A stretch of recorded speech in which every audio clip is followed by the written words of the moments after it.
My golden child brother tried to steal my wedding venue, then toasted me and said, "I'm sure my amazing brother doesn't have a problem with this." When I stood up for myself and said no, my mom called my vendor and tried to change everything in my name without telling me. That was 9 months ago. Today, my whole family is begging for forgiveness because I'm holding all the cards. I was at a family gathering with my fiancée when my sister-in-law announced her pregnancy. Everyone clapped and cheered. My mom cried. My dad poured drinks. It was one of those core memory kind of moments where everything is supposed to feel joyful and united. I really wanted to be happy for them. I tried. But then my brother Brandon stood up, gave me a smile that was just a little too tight, and said, "By the way, we saw pictures of your wedding venue. It looks amazing. We actually fell in love with it. And we were thinking, since we need to get married before the baby comes, we were hoping you and Violet could give us your venue." I laughed at first. I thought it was a joke. But then I looked at his face. Then I looked at my mom's. Then my dad's. And I felt the air shift. When I didn't answer right away, my mom jumped in with a little scoff and said, "Well, it's just a date. You and Violet can always push yours back a little. Brandon and Selma are on a tighter timeline." I didn't say anything. I was in shock. My fiancée squeezed my hand under the table. I think she was waiting for me to speak up,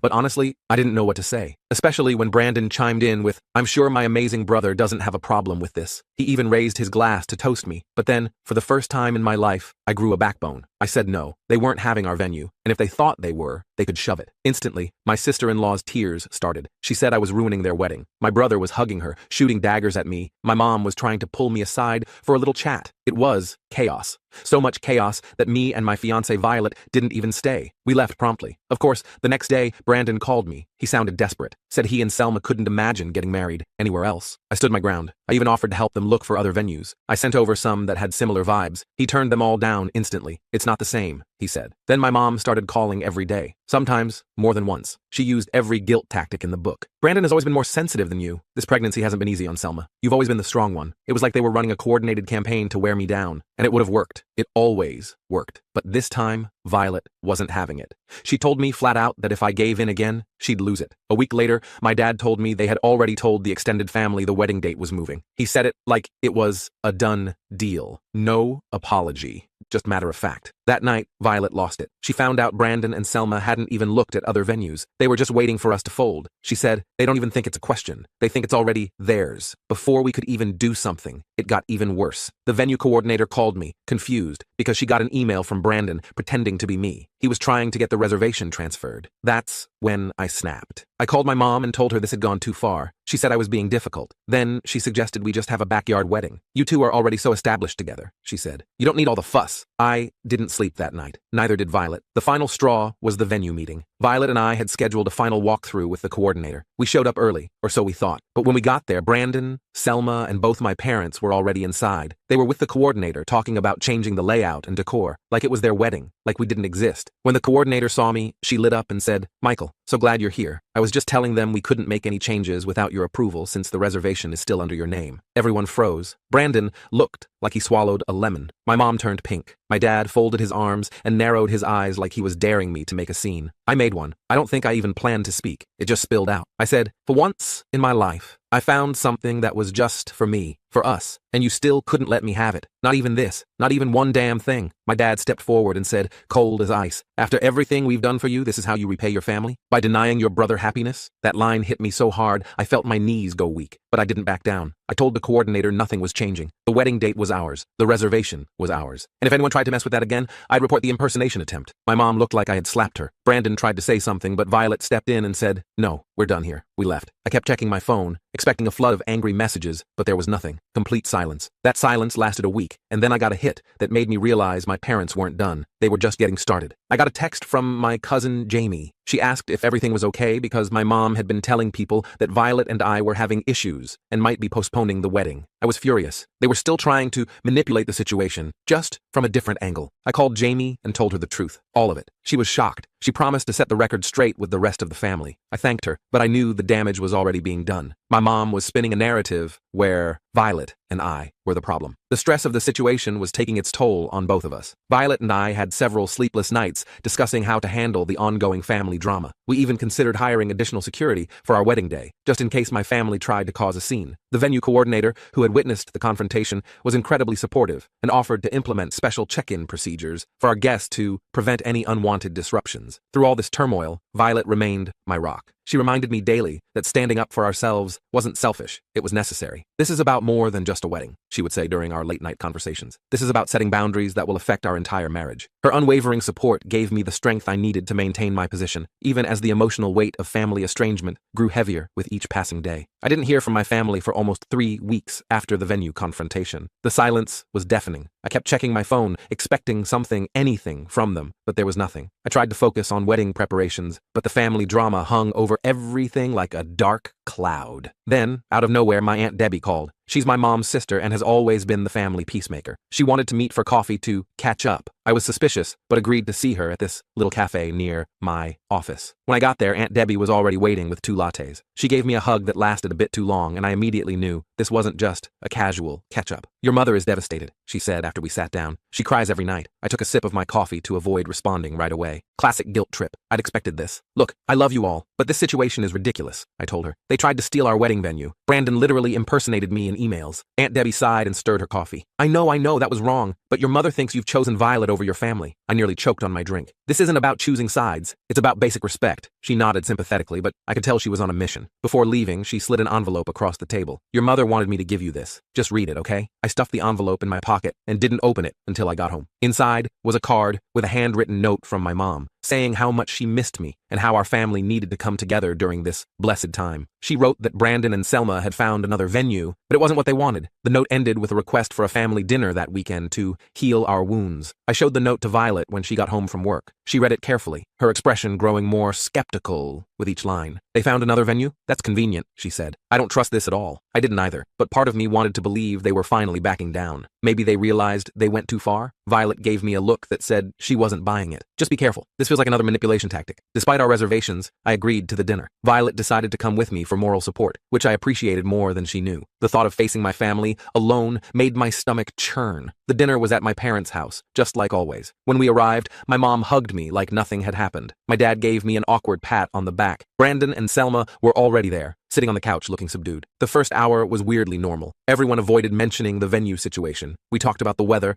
my dad's golf game, my aunt's new puppy, anything but the elephant in the room. The tension was unbearable. Finally, during dessert, my mom cleared her throat. "We want to apologize for how everything happened," she said, looking between me and Violet. "We got carried away with the excitement of the baby news." Brandon nodded. "Yeah, man. I shouldn't have tried to email the venue. That was messed up." It wasn't exactly a heartfelt apology, but it was something. I felt Violet relax slightly beside me. "We found another place," Selma added. "It's not as nice, but it'll work." My mom reached across the table and took my hand. "We're family. We shouldn't let something like this come between us." I wanted to believe them. I really did. The relief of having this conflict potentially behind us was overwhelming. Violet and I exchanged glances, and I could tell she was cautiously optimistic too. As we were leaving, Brandon pulled me aside. "No hard feelings, right? We're good?" I nodded, though something still felt off. "Yeah, we're good." The drive home was quiet. Violet finally broke the silence. "That was surprisingly civil." "Too civil?" I asked. She shrugged. Maybe they really did realize they were wrong. I wanted to believe that was true. For the next week, things seemed to be getting back to normal. My mom called regularly with wedding questions. Brandon sent me links to Tuck's rental places. It felt like we were moving past the drama. Then I got a call from Jamie. "Hey, have you seen Selma's Instagram story?" I hadn't. I rarely check social media. "No, why?" Jamie hesitated. "You should look at it right now." I pulled up Instagram while still on the phone with Jamie. Selma had posted photos of herself and Brandon at our venue. The caption read, "Wedding planning day. Can't believe we found our dream venue after all. Blessed bride, October, wedding. October, our wedding month." "What the hell?" I muttered, scrolling through more photos. They were definitely at our venue. The same coordinator was in one of the pictures, looking uncomfortable. I called the venue immediately. The receptionist put me on hold for what felt like forever before the coordinator, Lisa, came on the line. "Michael, I was just about to call you," she said, sounding stressed. "Your brother and his fiancée came by today. They said there had been a family meeting and you had agreed to swap dates with them. They had your parents with them, who confirmed the story." My blood ran cold. "That's completely false. We never agreed to that." Lisa sighed. "I thought something seemed off. They were very insistent, and your mother was persuasive. She mentioned something about being a longtime friend of the owner's wife." "Great." My mom was pulling strings behind the scenes. "Nothing has changed?" I said, firmly. "Our reservation stands. Please don't make any changes without written confirmation directly from me or Violet." Lisa assured me she wouldn't. After hanging up, I showed Violet the Instagram posts and told her about the call. She was livid. "They're still trying to take our venue after pretending to apologize." She paced around our living room, fuming. "And they brought your parents as backup? This is insane." I called my mom, ready for a confrontation, but she didn't pick up. Neither did my dad or Brandon. They were clearly avoiding me. The next day, I received an email from the venue. The owner himself had written to inform me that due to a scheduling conflict, they needed to discuss options for our wedding date. He mentioned his long friendship with the Reynolds family, my mom's maiden name, and hoped we could come to an amicable solution. I showed the email to Violet. She read it twice, her face getting redder by the second. They're using connections to pressure the venue, she said. This is unbelievable. I felt sick. My family was still trying to steal our wedding, but now they were being sneakier about it. The fake reconciliation had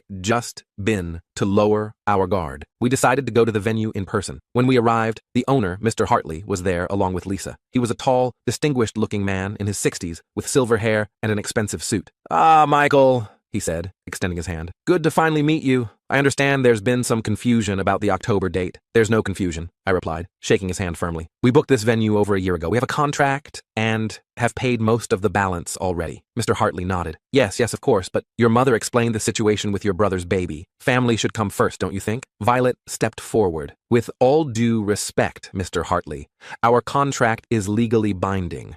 We're not changing our date." His smile tightened. "I understand, but perhaps we could offer you a discount for a different date, or a partial refund if you choose another venue." I couldn't believe what I was hearing. "Are you seriously trying to buy us off our own wedding date?" Mr. Hartley looked uncomfortable. "I'm just trying to help find a solution that works for everyone. Judith Reynolds has been a dear friend of my wife's for decades. Of course, my mom had been in the same country club as the Hartleys for years. She was leveraging that relationship to pressure the venue. Our contract is clear," I said. "If you breach it, we'll be forced to take legal action." I wasn't sure if we could actually afford a lawyer, but the threat seemed to work. Mr. Hartley's expression changed. "I see. Well, I certainly don't want any legal complications." He cleared his throat. "Your reservation will remain as scheduled." We left feeling victorious, but shaken. In the car, Violet grabbed my hand. "I can't believe they're still trying to take our wedding. What's wrong with your family?" I didn't have an answer. I was asking myself the same question. When we got home, I had 3 missed calls from my mom and a text from Brandon. Way to make things difficult. Again, I turned off my phone. I needed space to think. The next morning, I woke up to an email from our wedding photographer canceling on us. She cited a family emergency, but offered no details. An hour later, our florist called to say they could no longer fulfill our order due to a supply issue. By afternoon,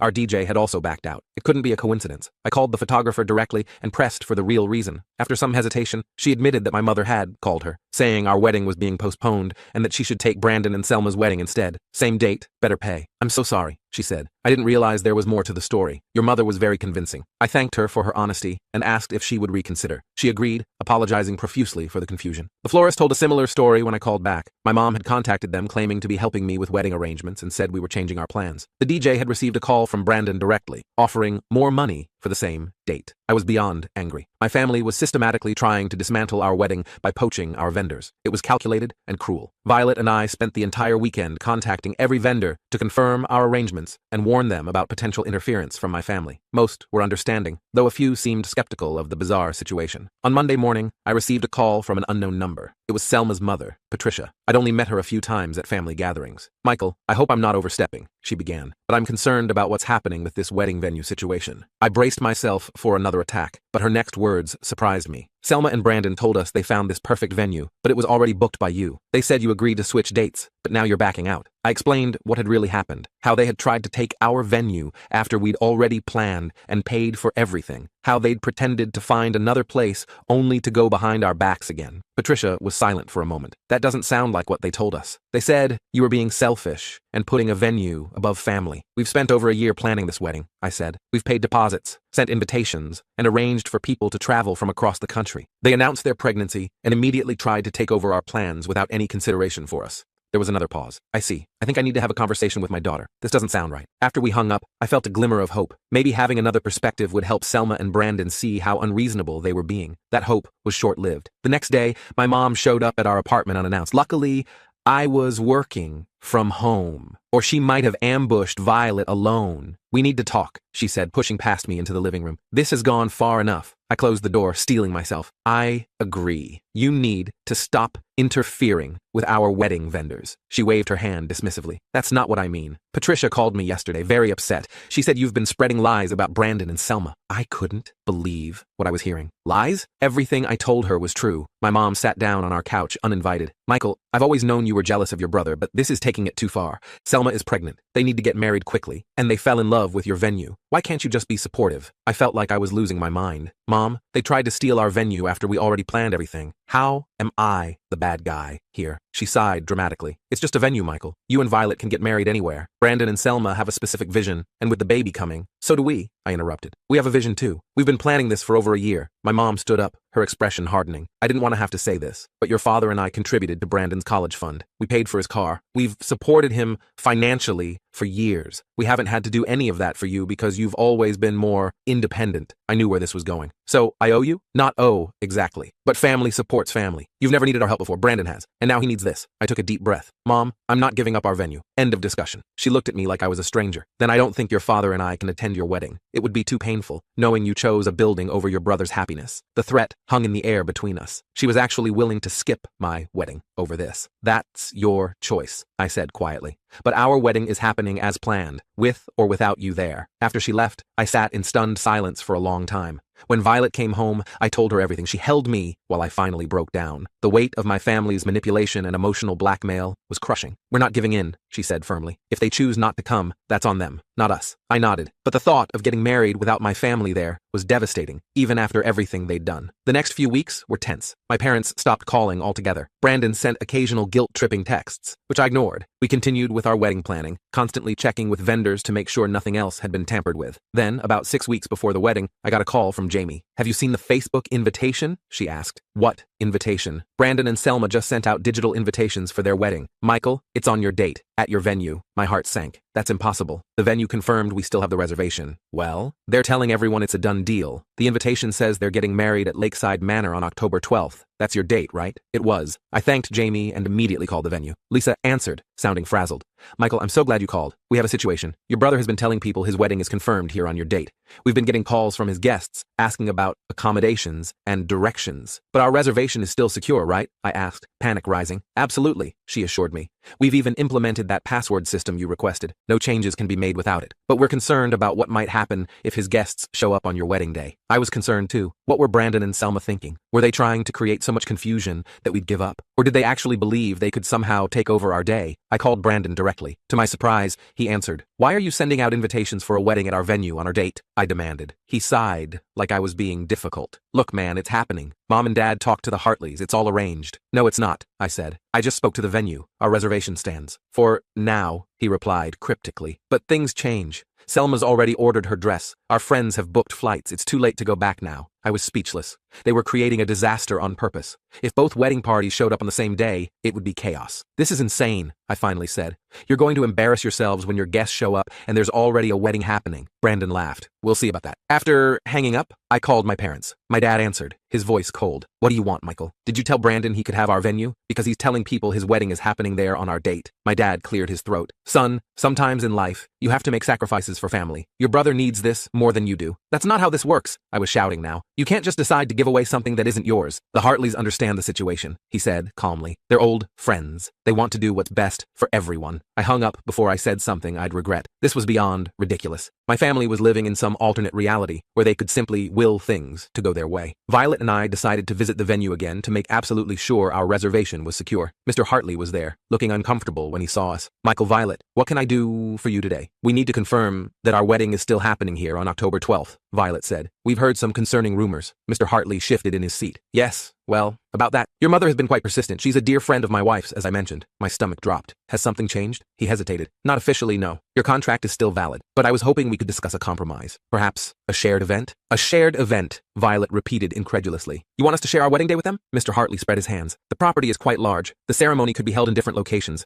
and the reception could be coordinated. I couldn't believe what I was hearing. That's completely unacceptable. We paid for exclusive use of the venue. Yes, of course, he backpedaled. It was just a suggestion. Your reservation remains as is. We left feeling even more anxious than before. It was clear Mr. Hartley was feeling pressure from my mom, and I wasn't sure how long he would hold firm. That night, we received an email from him. The subject line made my heart stop. Important update regarding your reservation. I opened it with trembling hands, Violet reading over my shoulder. Dear Michael and Violet, after careful consideration, I must inform you that we are unable to accommodate your wedding on October 12th due to unforeseen circumstances. We would be happy to reschedule for another date or provide a full refund of your deposit. I apologize for any inconvenience this may cause. Sincerely, Robert Hartley, Lakeside Manor. Violet gasped. He can't do this. We have a contract. I read the email again, rage building inside me. This was the final straw. My family had finally gotten what they wanted, or so they thought. I forwarded the email to my friend Alex, who happens to be a lawyer. Can he legally do this? I asked. Alex called me within minutes. Absolutely not. Your contract has a specific clause about cancellations. They can only cancel in case of natural disasters, fire, or other events that make the venue unusable. Unforeseen circumstances doesn't cut it, especially this close to the date. He offered to write a letter to Mr. Hartley reminding him of his legal obligations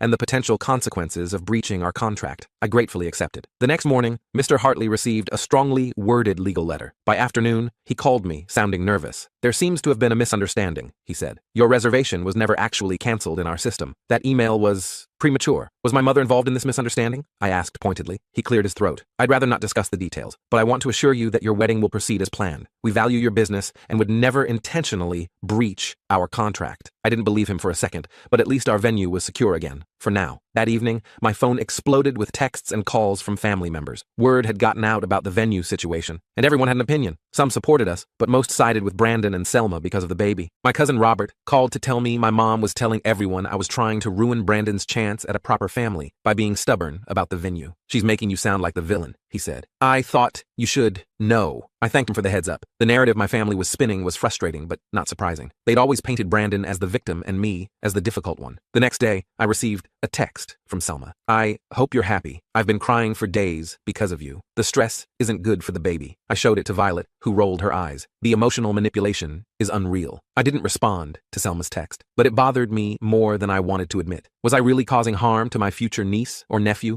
by standing my ground? The rational part of me knew this was just another guilt tactic, but it still hurt. With just a month to go before the wedding, things escalated further. My parents sent us a formal letter, an actual paper letter, not an email, stating they would not be attending our wedding. They cited their moral obligation to support Brandon and Selma during this difficult time as the reason. The letter also included a check for $5,000 with a note saying, "This should cover any deposits you lose by rescheduling. We hope you'll make the right choice." I tore up the check immediately. Violet hugged me as I processed this latest blow. "We'll have a beautiful wedding with or without them," she promised. I tried to stay positive, but the thought of getting married without my family there was painful. Despite everything they'd done, they were still my family. I'd always imagined my parents being there on my wedding day, my mom crying happy tears, Brandon standing by as my best man. Now none of that would happen, all because of a venue. 2 weeks before the wedding, I got a surprising call from Selma's mother, Patricia. "Michael, I need to talk to you about what's been happening." I braced myself for more guilt trips, but her tone was different this time. "I've been watching this situation unfold, and I have to say, I'm disturbed by how your family has handled this," she said. "Selma and Brandon told us one story, but as I've learned more details, I'm realizing they haven't been honest." I was shocked. "Thank you for saying that. It's been really difficult. I spoke with your venue coordinator yesterday," she continued. "She told me everything. How you booked the place over a year ago, how your brother tried to impersonate you, how your parents pressured the owner. It's not right." I felt a wave of relief. Finally, someone else could see what was happening. "I've talked to Selma," Patricia said. "I told her she and Brandon need to find another venue and stop this nonsense. She wasn't happy, but I think she's starting to realize how inappropriate this has all been." After we hung up, I sat in stunned silence. Was this nightmare finally coming to an end? The next day, I received a text from Brandon. We found another venue, for real this time. No apology, no acknowledgement of the chaos they'd caused. Just a brief statement and a link to a different wedding venue about an hour away from ours. I showed Violet the text. She looked skeptical. "Do you believe them?" "I don't know," I admitted. But Patricia seemed sincere when she said she was intervening. We decided to proceed cautiously. I called Lisa at our venue to make sure everything was still on track and to warn her about this latest development, just in case it was another trick. "Everything is confirmed for your day," she assured me, "and we've implemented additional security measures based on everything that's happened. No one will be able to make changes to your reservation, and we'll have staff checking guest lists at the entrance on the day." I thanked her for taking the situation seriously. With just days to go before the wedding, I was still anxious, but starting to feel like we might actually pull this off without further drama. Then, 3 days before our wedding, my mom showed up at our apartment again. This time, Violet was home with me. My mom looked tired, with dark circles under her eyes. "Can I come in?" she asked quietly. I hesitated, but stepped aside to let her enter. Violet stayed close to me, her expression guarded. My mom sat down on our couch, clutching her purse nervously. "Brandon and Selma found another venue. They're getting married in November." I nodded. "Brandon texted me. Patricia, she made them see reason," my mom admitted reluctantly. "She said they were being selfish and immature." I waited, not sure where this was going. "Your father and I, we've been thinking we don't want to miss your wedding." She looked up at me, her eyes watery. We were wrong to pressure you about the venue. I got carried away trying to help Brandon like I always do. It wasn't exactly a full apology, but it was more than I'd expected. What about the letter you sent, saying you wouldn't come? I asked. She looked down at her hands. We were angry and hurt, but we don't want to miss your wedding day. I glanced at Violet, who gave me a small nod. Despite everything, I wanted my parents there. You can come, I said finally, but things can't go back to how they were before. This whole situation showed me how little you respect my choices and my relationship with Violet. My mom nodded, tears spilling down her cheeks. I understand. We'll do better. After she left, Violet and I discussed what had happened. We were cautiously optimistic, but still wary. This family drama had taken over our lives for months, and it was hard to believe it was really over. Do you think Brandon will come too? Violet asked. I shrugged. I don't know. Mom didn't mention him. The answer came the next day in a text from Brandon. Congrats on getting your way. Always do, don't you? We'll be there, but don't expect me to pretend to be happy about it. Not exactly warm, but at least he was coming. I showed the text to Violet, who sighed. Well, it's something, she said. Maybe with time, they'll realize how ridiculous this whole thing was. The day before our wedding, we had our rehearsal dinner. My parents attended looking uncomfortable but making an effort. Brandon and Selma came late and left early, barely speaking to anyone. It was awkward, but at least there were no scenes. As we went to bed that night, Violet squeezed my hand. No matter what happens tomorrow, it's about us, not them. She was right. After months of family drama, I was determined to focus on what really mattered, marrying the woman I loved. The morning of our wedding dawned bright and clear, perfect weather for our lakeside ceremony. As I got ready with my groomsmen, I felt a mix of excitement and lingering anxiety. Would my family behave today, or did they have one last surprise in store? The morning of our wedding dawned bright and clear, perfect weather for our lakeside ceremony. As I got ready with my groomsmen, I felt a mix of excitement and lingering anxiety. Would my family behave today, or did they have one last surprise in store? My best friend Quinn noticed my nervousness as he helped adjust my tie. Dude, you look like you're about to jump out of your skin. Everything okay? I tried to smile, but couldn't quite pull it off. Just wondering what new drama my family's going to pull today. Quinn shook his head. That's why we've got 3 of my cousins working security at the entrance. Nobody's ruining this day. I hadn't told many people about the venue drama, but Quinn knew everything. When he heard what was happening, he immediately volunteered his cousins who worked security at various events.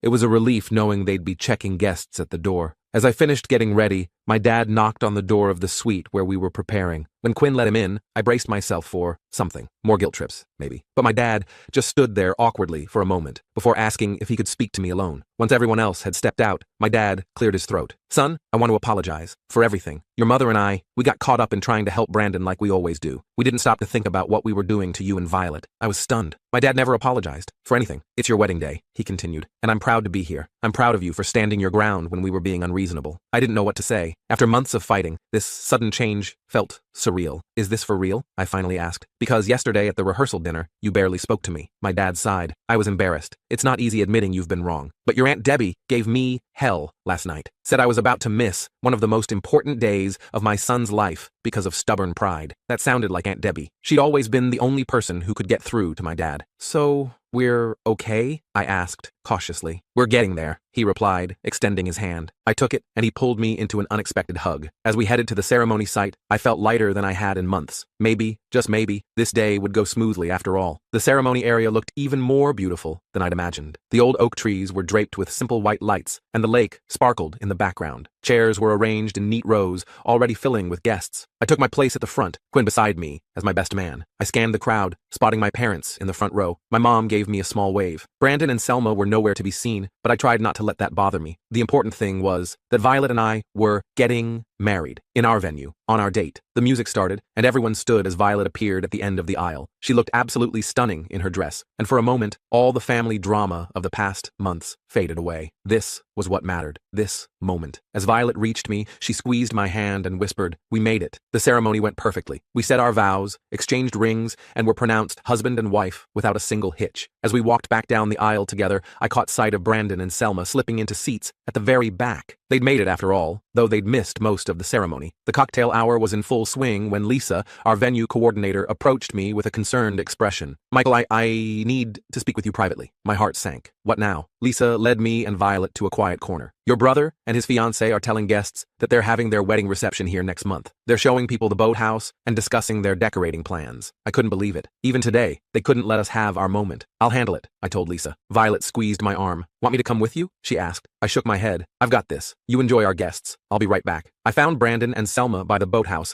surrounded by a small group of relatives. Selma was gesturing at the windows, saying something about string lights. Brandon, I said, keeping my voice level. Can I talk to you for a minute? He looked annoyed, but followed me to a quiet spot by the lake. What are you doing? I asked. Lisa tells me you're giving people a tour of your future reception venue. Today, at my wedding. Brandon shrugged. We are having our reception here next month. Mr. Hartley confirmed it yesterday. I took a deep breath. That's fine, but today is our wedding. Can you please just let us have this day without making it about you? Everything's always about you, he snapped. You got the venue. You got mom and dad to apologize. You always win. I stared at him, suddenly seeing our relationship with perfect clarity. This wasn't about the venue. It never had been. This was about a lifetime of perceived slights and jealousies I hadn't even been aware of. Brandon, I don't know what you think I've won in life, but it wasn't a competition. I just wanted to marry Violet in the place we chose, on the date we planned. He looked away, jaw tight. Whatever. We'll leave if we're such a problem. I don't want you to leave, I said, surprising myself with how much I meant it. I want you to be my brother, to be happy for me like I'm trying to be happy for you and the baby. Something in his expression shifted. You're happy about the baby? Of course I am. I'm gonna be an uncle. That's awesome. Brandon was quiet for a moment. I thought you were mad about that too. Why would I be mad about your baby? He shrugged again, but it seemed less defensive this time. I don't know. You seemed upset when we announced it. I was upset that you tried to take our venue right after. Not about the baby, I explained, feeling like we were finally having a real conversation for the first time in months. Brandon looked genuinely surprised. Oh, I guess that makes sense. We stood in awkward silence for a moment before he spoke again. Look, we won't talk about our reception today. That was not cool. It wasn't exactly an apology, but it was something. Thanks. And congratulations again, seriously. You're going to be a great dad. His expression softened slightly. You think so? Yeah, I do. As we walked back to the reception, I felt like something had shifted between us. Not fixed, not by a long shot, but maybe the beginning of something better. The reception was in full swing when we returned. Violet gave me a questioning look, and I nodded to let her know everything was okay. She looked relieved as she pulled me onto the dance floor for our first dance as husband and wife. As we swayed to the music, I filled her in on my conversation with Brandon. It's not perfect, but it's a start, I concluded. Violet smiled. That's all we can ask for today. The rest of the reception was everything we'd hoped for. Good food, great music, and our closest friends and family celebrating with us. My parents seemed to be making a genuine effort, chatting with Violet's family and even sharing a dance together. Brandon and Selma kept to themselves mostly, but stayed until the end, which felt like its own kind of peace offering. As the night wound down, Quinn tapped his glass for attention. I'd like to make a toast to the newlyweds, he announced. Everyone raised their glasses as Quinn turned to us. Michael, I've known you since college, and I've never seen you as happy as you are with Violet. You two fought for this day, for each other, and that's what marriage is all about. To Michael and Violet. To Michael and Violet, everyone echoed. After the toast, my mom approached us, looking nervous. I have something for you, she said, handing me an envelope. Inside was a card with a check, a generous wedding gift, far more than I'd expected after everything that had happened. Mom, this is too much, I started, but she shook her head. It's not enough. We should have supported your wedding from the beginning. This doesn't make up for that, but we want you to know we're trying. I hugged her, feeling like we might actually be able to repair our relationship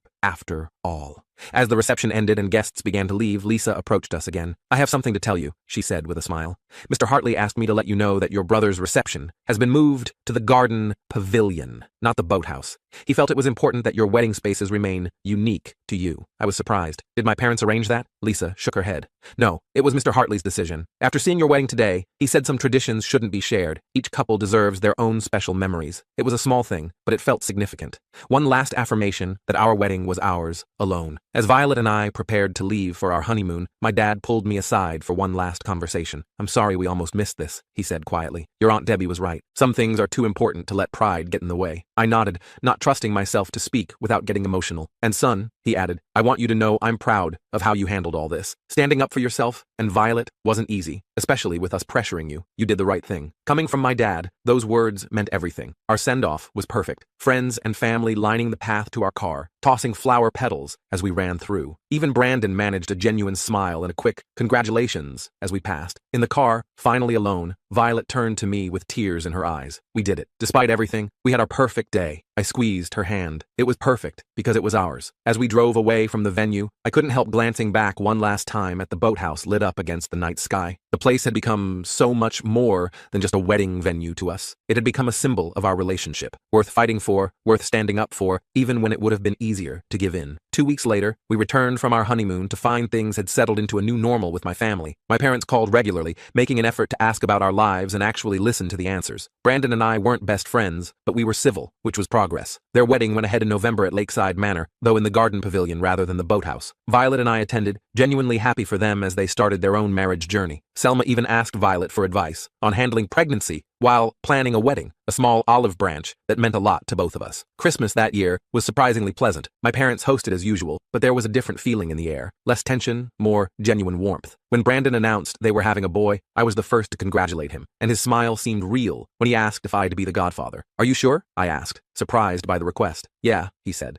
"Despite everything, you're still my brother, and you're probably the most stubborn, loyal person I know. That's who I want, looking out for my kid." It wasn't a direct apology for the venue drama, but coming from Brandon, it was close enough. As we drove home that night, Violet rested her head on my shoulder. "Your family's actually not terrible when they're not trying to steal our wedding venue," she joked. I laughed. "True, though I'm keeping an eye on them when we buy our first house, just in case." She grinned. "Smart man, that's why I married you." Looking back now, the whole venue saga seems almost unbelievable, but in a weird way, I'm grateful it happened. It forced me to finally stand up for myself and set boundaries with my family. It showed me that Violet and I could face anything together, and most surprisingly, it eventually led to a healthier relationship with my parents, and even with Brandon. Sometimes I wonder what would have happened if I'd given in like I always had before. We would have had a different wedding, sure, but more importantly, the pattern would have continued. My needs would always have come second to Brandon's. Violet and I would have started our marriage with a foundation built on resentment instead of strength. So yeah, keeping our wedding venue turned out to be about much more than just a date or a pretty boathouse by the lake. It was about claiming our place in the family as equals, not afterthoughts. It was about showing everyone, including ourselves, that our choices mattered too. And that lesson was probably the best wedding gift we could have received.